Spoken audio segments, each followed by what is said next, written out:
नमस्कार दोस्तों, आज का दैनिक जागरण का संपादकीय लिखेंगे जिसकी गति होगी लगभग 85 शब्द प्रति मिनट। डिक्टेशन स्टार्ट होगी 5 सेकंड बाद।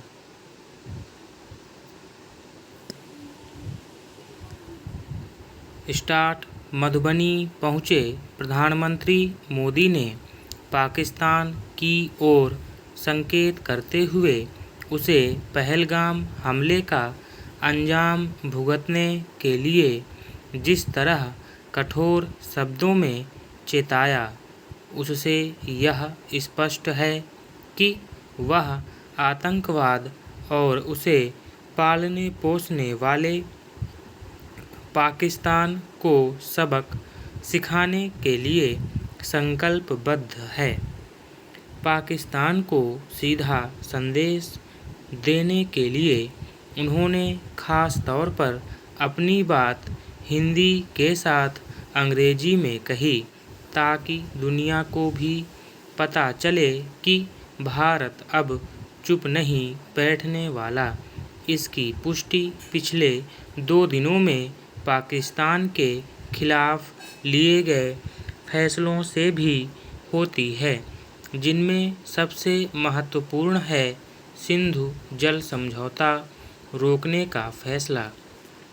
चूंकि यह समझौता पाकिस्तान के साथ हुए युद्धों के दौरान भी कायम रहा, इसलिए यह सहज ही समझा जा सकता है कि भारत अब आतंकवाद से लड़ाई के मामले में आर पार के मूड में है।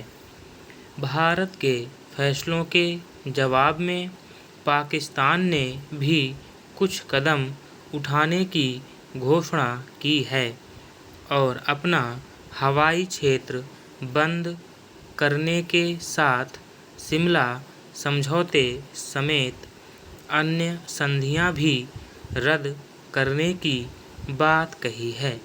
यदि वह ऐसा करता है तो अपने कब्जे वाले भारतीय भूभाग से अपने दावे को और कमजोर करने के साथ भारत को नियंत्रण रेखा पार करने की छूट ही देगा।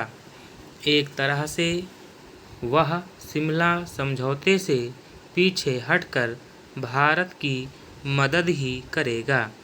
पाकिस्तान ने यह भी कहा है कि सिंधु जल समझौता रोकने का मतलब युद्ध की घोषणा करने जैसा है। चूंकि भारत पाकिस्तान को सबक सिखाने के लिए उसके खिलाफ सैन्य कार्रवाई भी कर सकता है, इसलिए वह अपने लोगों को भारत का डर दिखाकर अपने पक्ष में माहौल बनाने में जुट गया है। पाकिस्तान और विशेष रूप से उसकी सेना की यह पुरानी और गंदी आदत है कि भारत के हमले का खतरा दिखाकर अपनी जनता को यह बताने की कोशिश की जाए कि उनकी रक्षक वही है और इस बहाने अघोषित रूप से देश पर शासन किया जाए और उसके संसाधनों की लूट खसोट की जाए। जिहादी सोच वाले पाकिस्तानी सेना अध्यक्ष आसिम मुनीर पहले से ही अपने लोगों को बरगलाने में लगे हुए हैं। उनके उस भाषण की अनदेखी नहीं की जा सकती जिसमें उन्होंने हिंदुओं और भारत के खिलाफ जहर उगलने के साथ कश्मीर को अपनी गर्दन की नस बताया था। इसी के चंद दिनों बाद पहलगाम में लोगों की पहचान करके जिस तरह चुन चुनकर मारा गया, उससे इस नरसंहार के पीछे आसिम मुनीर का ही हाथ दिखता है।